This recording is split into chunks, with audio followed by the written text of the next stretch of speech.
There are mountains in Oklahoma that shouldn't exist.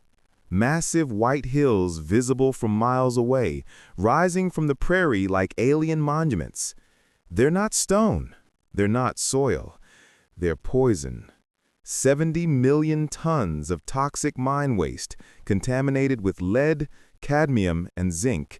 And for decades, children played on them. This is Picher, Oklahoma, once the most productive lead and zinc mining town in America, now officially disincorporated. Population, 0. The story of how an entire town poisoned itself to death. Late 1913, on Quapaw tribal land in northeastern Oklahoma, a prospector named Harry Crawfish struck something extraordinary, exceptionally rich lead and zinc ore. Word spread instantly. Within weeks, a settlement sprang up around the claim. Newspapers described it as being born overnight. They named it Picher, after O.S. Picher, owner of the Picher Lead Company. By March 1918, it was officially incorporated as a city. The growth was explosive. By 1920, just 2 years after incorporation, Picher's population hit 9,726. By 1926, over 14,000 people lived here, with tens of thousands more flowing in daily via interurban trolleys from Kansas and Missouri. This wasn't just a mining camp. This was an industrial powerhouse, the tri-state mining district's crown jewel. At its peak, more than 14,000 miners worked underground in Picher, with another 4,000 in support services. The mines operated 24/7, money flowed like water, and America was hungry for what Picher produced. Between 1917 and 1947, Picher was the most productive lead-zinc area in the tri-state district. The ore was valued in the tens of billions of dollars. During World War I, Picher supplied over half of the lead and zinc used by the United States military. Every bullet, every shell casing, every piece of equipment. Picher wasn't just a town. It was America's arsenal, a patriotic community sacrificing itself for the war effort. Families were proud. Generations worked the mines. Kids grew up watching their fathers descend into the earth and emerge coated in dust, gray ghosts coming home every night. Life revolved around high school football, church on Sunday, and the mines. Always the mines. But with every ton of ore extracted, the chat piles grew. Mountains of crushed tailings, waste rock ground to powder. By the time mining peaked, 70 million tons of this material surrounded the town. Children played on them, rode dirt bikes over them, used them as sledding hills in winter. Nobody understood they were playing in poison. In 1967, commercial mining in Picher ceased. The ore was exhausted. The companies left, and they stopped pumping water from the mines. When the pumps stopped, contaminated water began rising into the aquifer, into Tar Creek, into the water supply. Below ground, 14,000 abandoned mine shafts and extensive voids riddled the earth beneath Picher like Swiss cheese. The town was literally undermined. In 1983, the Tar Creek Superfund site, including Picher, was added to the EPA's National Priorities List, one of America's most contaminated places. Studies in the 1990s revealed the horror.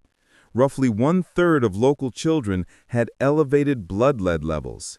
An Army Corps of Engineers study found that 86% of buildings, including the school, were at risk of collapse from subsidence.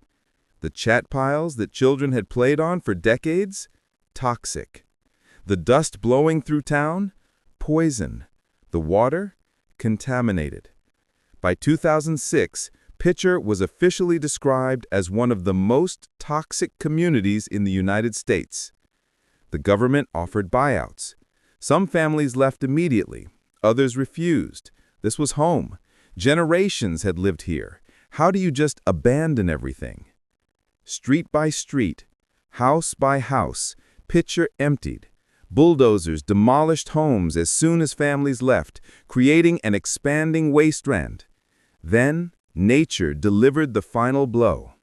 May 10, 2008, an EF4 tornado, one of the strongest possible, cut directly through Picher. 6 people died, over 100 were injured, 20 blocks of homes, what remained of Picher, were destroyed or severely damaged.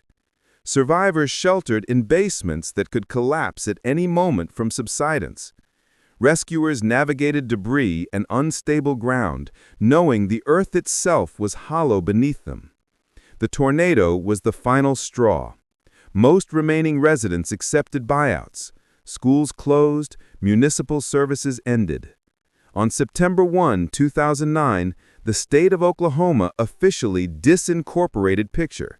The town legally ceased to exist. Today, Picher is gone. The population is effectively zero. The chat piles remain, towering monuments to industrial greed and environmental catastrophe. Orange-stained water still flows through Tar Creek. The ground is still hollow. The dust still blows. The poison remains.